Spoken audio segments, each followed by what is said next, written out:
Imagine a young man, James. James is kind, intelligent, and self-aware. Perhaps a little too self-aware. James is always worried about something, and today he's worried about a little health niggle that's caught his attention. He searches online and gets steadily more alarmed at the possibilities. Then he stops and checks himself. I'm probably overthinking things, he thinks. So he stops stressing about his health and starts stressing about his thoughts about his health. Maybe what he really needs is some therapy, but what kind? His thoughts run away with him, and soon he's inwardly debating his options for counseling, arguing with himself, putting himself on trial, defending himself, questioning himself, ruminating on endless memories, guesses, fears. He stops and checks himself. He wonders, is this what it's like to have anxiety? Is this a panic attack? Maybe I have schizophrenia and don't even know it yet. He thinks that nobody else agonizes over nothing like he does, right? In fact, the moment he has that thought, his head is filled with seemingly millions of examples of all the times people have criticized him. He then puts a magnifying lens on all his flaws and starts turning each of them over in his mind, wondering why he is the way he is, tortured by the fact that he can't seem to just let it go.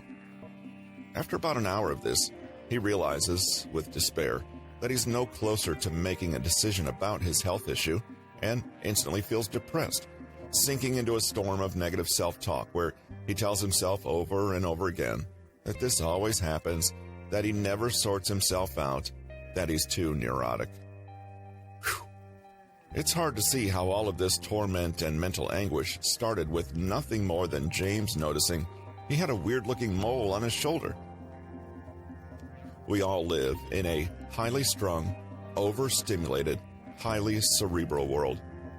Overthinking puts our ordinary cognitive instincts in overdrive. Excessive thinking occurs when our thought processes are out of control, causing us distress.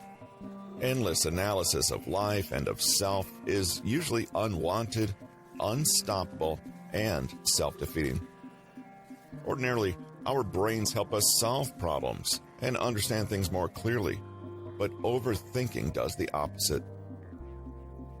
Whether you call it worry, anxiety, stress, rumination, or even obsession, the quality that characterizes overthinking is that it feels awful, and it doesn't help us in any way. Classic overthinking often amplifies itself or goes round in circles forever, and thoughts seem intrusive.